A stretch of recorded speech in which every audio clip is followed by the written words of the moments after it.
beautiful day today at Flying Fox Fruits. And I come today with a video. And this video is just going back to the basics. We're going to talk about the red jaboticaba, which is a hybrid, they say, of Plinia cauliflora and Plinia aureana. Now, I don't know where and how it was developed. I've heard rumors of like a Japanese guy in Brazil or something like this and that. I've never been able to confirm how this was developed or where it came from, but it really took the world by storm. First in Brazil, you know, it got named Precoce or Hibrida, which means precocious or hybrid. I've also heard it called Vermelha, which means red. So when I saw this listed in the book Brazilian Fruits and Cultivated Exotics, the first version, the blue book by Harry Lorenzi et al., I went ahead and attributed the name red to this variety because I saw it kind of listed as Vermelha in the book. They had it listed twice. Once as Precoce and once as Vermelha. And I think that was either a mistake where they just listed the same thing twice, or, you know, I don't know. But to me, that was the same plant twice. It may not have been. But this one, we call it the red over here in America because if you see the fruit, it really doesn't seem to get quite as dark purple as the Sabara. I guess that's a lot because people eat it before it does get really ripe. Now the Sabara turns black, and I say like a killer whale's backside, like a shiny matte black. And if you eat the Sabara too early, it's going to be astringent, stringy, make your mouth stick together like a persimmon almost. But I would call the red jaboticaba a non-astringent Plinia. You know, to me they could be classed like that, where like trunciflora would be non-astringent. This red would be non-astringent. Grimmel, astringent. Sabara, astringent. Coronata would be astringent, I think, even though I've never really indulged in it. Phytrantha would be non-astringent. These are just in my head how I see this. Anyway, this is a grafted specimen right here of the red jaboticaba. They do really well as grafted trees. Come check it out. The leaves look pretty good. This is one of the hottest spots in my yard. Gets 100 degrees or more. Come look at the bottom over here. So there's some fruits and flowers on it if you look. And this is the time of year when they don't have a lot of fruit usually because it's just too hot. Show all the way down at the graft union to show them it's grafted. Look how the bark changes. Look, flowers and then nothing. So that's that's fine. You can play with it. Do whatever you got to do. Right. Sabara and then the scion, rootstock, scion, flowers. There's the edge. If you can kind of see it, that's good. So I'm gonna go show you some seedlings that don't look quite as good as this tree. This tree is getting popular in America now, and it really got popular in Brazil. And so this is Sabara right here. This is just a regular old Sabara. So this is the most popular in the world, and that everyone was selling in all the nurseries in America, and it was most widely planted in Brazil. It just does very well. It's highly adaptable. It makes a great rootstock, the Sabara, which is Plinia jaboticaba. That's the species. Makes a great rootstock, very strong tree. The red jaboticaba is a little more demanding as far as cultural requirements. It's not as you know, it needs more fertilizer. It's a little more sensitive to pH if it's too high. Let's go this way. The sun's burnt beaming our eyes out. Walk over to the grove. I'll slow down and walk next to the camera. Yeah, keep walking.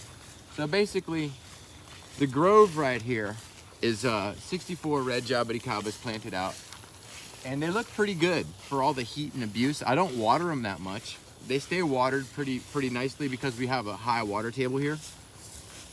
Let's show them for some flowers and fruit and see what they're doing this time of year. Now keep in mind, the warmest part, come over here.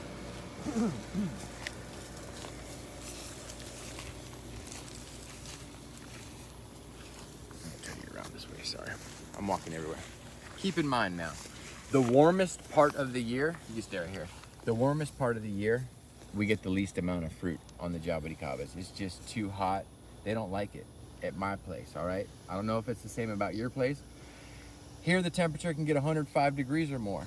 So during the hottest time of the year, they just kind of sit there and go, ah. And then as soon as the weather cools down, they're fruiting as much as they can before that first freeze or frost comes. And then even after that first freeze or frost comes, they're still gonna try to fruit, definitely in the greenhouse. This tree over here is flowering, fruiting. Look under the hood. Look at that one. That's a really nice seedling. It's got a nice weeping habit. So they are fruiting right now. It's August right now, I believe, late August. So we're gonna have some seeds again to plant or maybe sell. Now, not all of them are fruiting. Some of them are totally bare. For instance, this tree, look. Well, it's got just one or two flowers, but there ain't really much on this tree, and it's a bigger tree. So the trees are gonna fruit when they want and why they want. Showing you some of these trees, reds.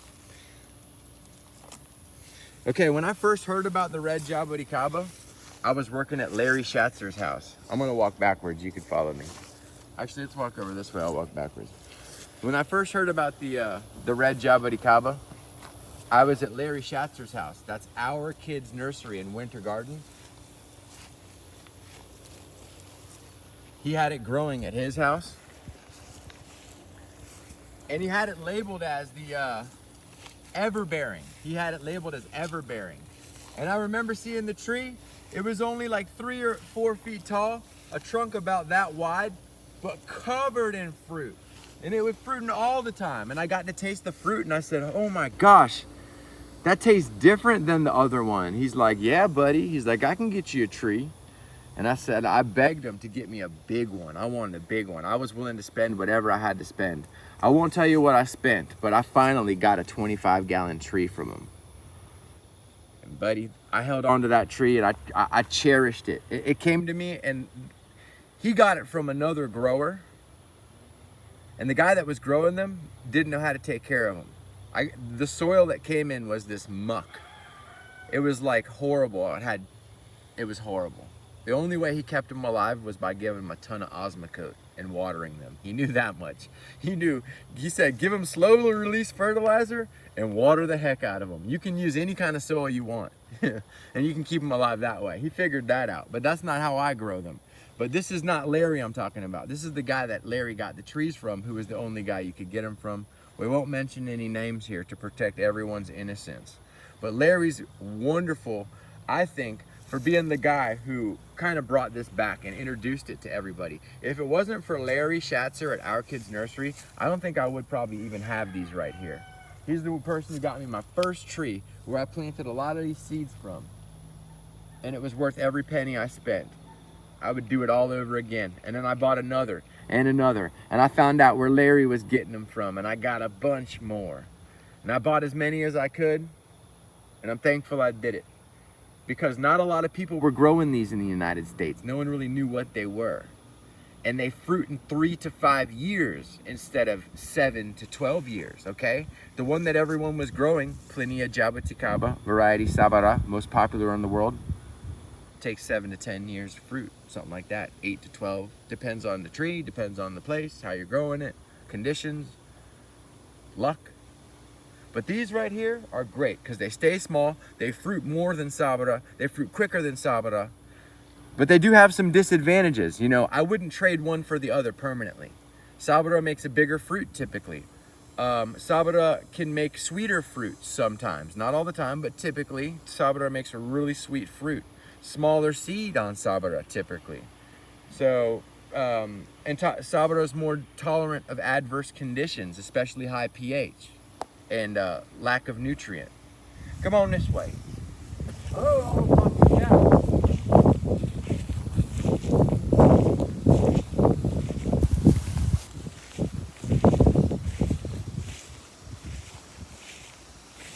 We're just gonna end the video over here in the corner. I want to show you a couple more. Well, this is a Sabara right here in a pot. This is Chris's tree at Freedom Fruit. This is a nice Sabara in a container that's fruiting size. It's a nice Sabara. Look at that thing. And think about that. That sucker just maybe is starting to flower and fruit. A red jaboticaba would have been flowering in a pot that size, you know what I mean? And flowering hard already. So it takes up less space, the red jaboticaba. The Sabara is a wonderful tree though. I wouldn't get rid of it for the world. And I use it as a rootstock. I use it as a rootstock for almost all of the Plinias I graft. Almost all.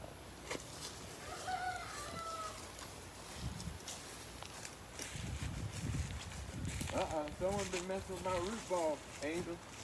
I can't tell if it's a mole or a chicken. This is the Otto Anderson we planted. And like I said, remember, this is Sabara rootstock it's on right here. Look at that. That's a Sabara rootstock with 2 scions. Sabara rootstock, like a Y shape. Sabara. The foundation. King of beers. Jabowiser. All right, we're gonna end it over here at this. Let's go to the red over here in this corner. Okay, this is a cluster of red jabuticabas. This is like 20 of them planted all in one hole. And you can see where they've fused together. Look at them tying together. Look at that. You see that, how it's knotting together? See, I twisted them together and they're like grafting together. There's a bunch of them. Some of them died off. Some of them were weak. Some of them are strong. It looks like the strong ones took over. There was 20 there. Now it looks like about 2 of them. Okay, this is a red jaboticaba planted in one of the wettest spots in my yard. It stays flooded here for almost 3 weeks. Sometimes I've seen the water that deep. Oh, there's fruit on it. Look at that, nice sized fruit over here in the shade. The squirrels like to eat these all the time. And look at this tree, it's gonna have flowers, all these warts all the way down, flower down to the dirt. Look down there, that flower, or that fruit down to the bottom. So these put on a lot. Look, and there's fruit all the way to the top here. This is just a little sparse crop. It's gonna put on a lot more fruit. And let's end the video over here by this tree. This is the biggest Sabara I have planted in the ground. And it has flowered, but it hasn't fruited. If you want to come on this side and show it too. It's got flowers coming over here you can't really see. But this is the part where it's been flowering. And it hasn't made fruit yet. Look at the leaf, how they're kind of burnt up a little bit. Like you see the leaf burn. It's kind of hard to show. Some leaf burn. But it's strong. They come right out of it. Strong tree, buddy. Look up here too. Look at the nice new growth coming out the top. I fertilized it. It loves a little fertilizer. All right, guys. That was just a little background information on the red jaboticaba. There's a bunch of other hybrids coming out that are competing with it, but let me tell you what, the red jaboticaba is a good go-to tree. It's easy to keep alive. It's easy to keep happy. It fruits fast. It's rewarding. It just doesn't get much better than that tree. I'm gonna be honest with you. Grow it as a seedling, grow it as grafted. Just get out there and grow something different. I'm different. Take care.